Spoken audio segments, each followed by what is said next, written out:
care It's Big O. less. Seriously. Let's see. I'm not even lying this time. All right. Now, Colleen asked you, who was the first guest ever on the Sully Show? Who's the last? Who was the second guest that we had for the second episode? I'll give you a hint. It was a very gothic episode. Wait, is he in BPTV? He comes in and out. Big O, it's your turn. Is he old? Well, elderly. Compared to us. Does he have long black hair? Not long black hair, but it's dark hair. It should be on the tip of your tongue. What's his name? From the BPTV Awards. No, his brother was there. I'm going to give that hint. His brother was at the BPTV Awards, but he wasn't there. Oh, what? And I'll give another hint. His younger brother's name's Jim. But the mentality is a lot. What's the guy's? Was he just on an episode recently? No. No, this is the second episode. All right, the final hint. His first name begins with a D, because we got to go to break. Oh, I knew that. Dan. Big O, that's your answer? Annie? Oh, it's not Dan. It's not Dan. It's because he's raising his hand. Annie, we got to go to break. I I'm know. going to give the countdown like Joe. It's not Dan. Okay, Dave. Okay, you say Dave? And you say Dan? It's The Dave. answer is Dan Schmeichel. Dan Schmeichel.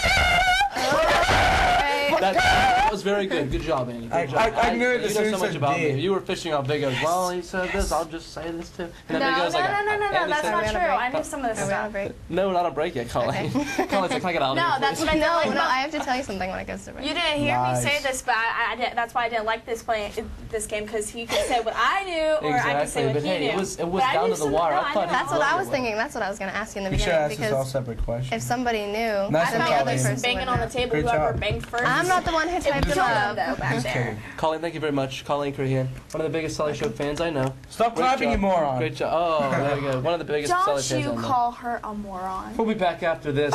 We're talking to Battle of Sully. Brains, Dave Pontus and Mike Howley. Stay Sully's a tuned. moron.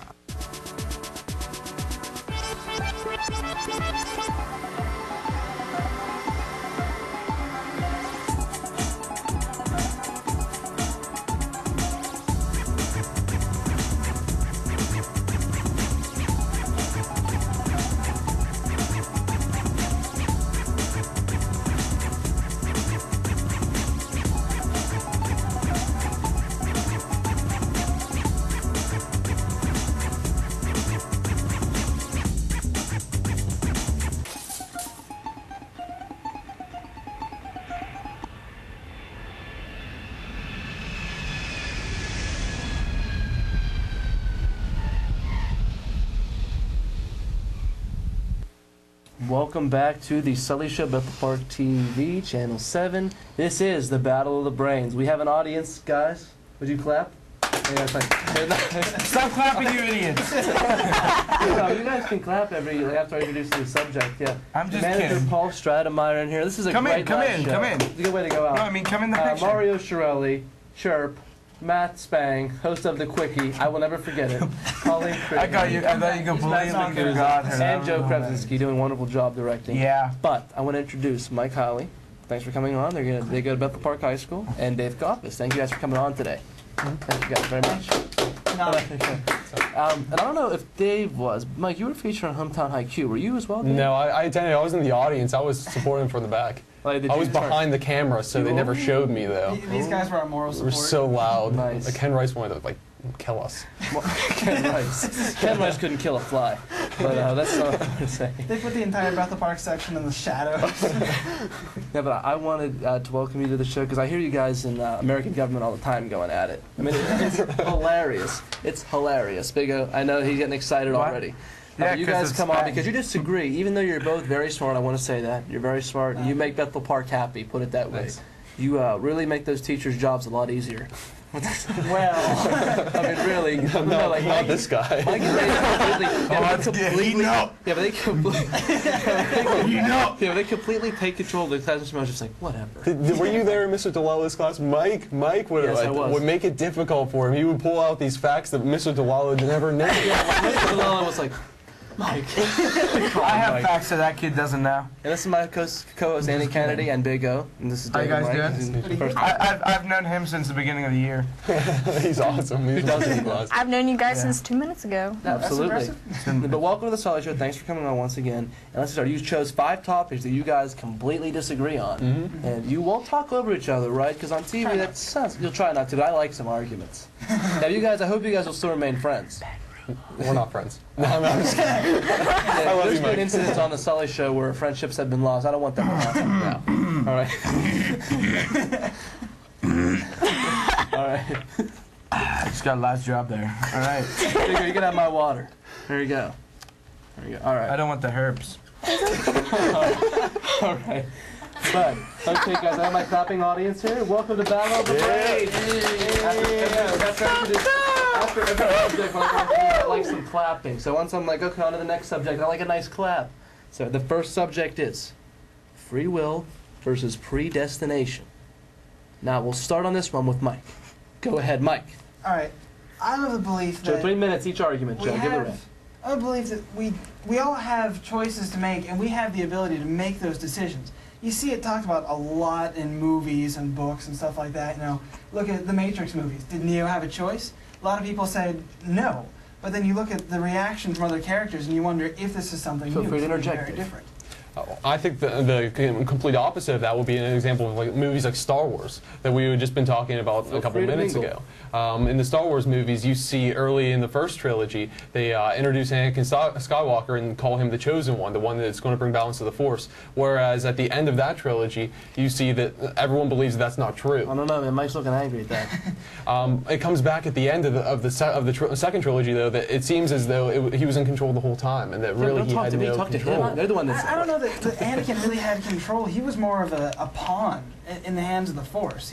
Anakin had he made decisions of his own, but what you're saying with him having, you just said he had control over his own actions? No. Okay, but He had no control. But look at people like Luke, who didn't have any idea what was going on in the entire situation. No idea. Which means that he had the ability to make the decisions. He had the ability to, go wherever he went, or to, he wanted to save his father, save his sister. What was that? So he just sniffed his arm. Our audience was like,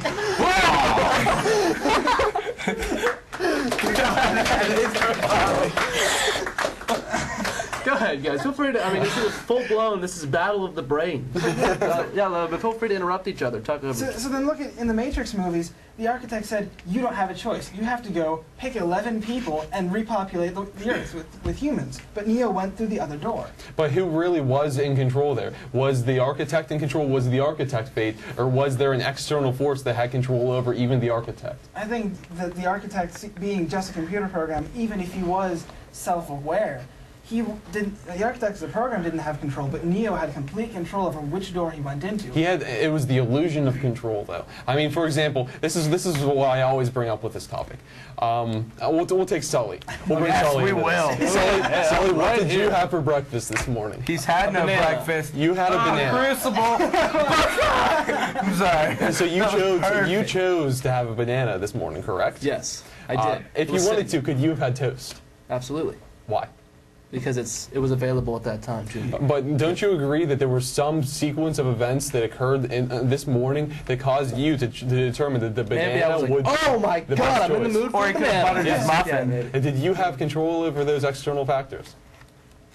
I don't really think I did. So Something that happened. taste I just buds wanted that did. banana so badly. You know, thought about it. and in that way, all of the summation of events that occurred in your life before that moment caused you to make that choice. So to me, you don't have control. Isn't wanting the banana his choice? Isn't that the choice that he makes? Is what he wants? But how do you say that free will isn't just cause and effect? Well, that's part of what free will is. The cause was he wanted the Okay. banana. Okay, we have to move on because we're on time restraints here. But guys, I mean, that was a great. Come on, I mean. That's the manager, please not. Guys, I'm gonna throw this out. You guys really disagree on this one. Hillary versus Barack. Oh my versus God. Barack Obama. Start this one. I knew politics were coming in. I don't want you guys to Personally, start. I want you guys to go at it. Independent. Personally, Out here. Talk to it. I believe that Hillary Clinton would be the best candidate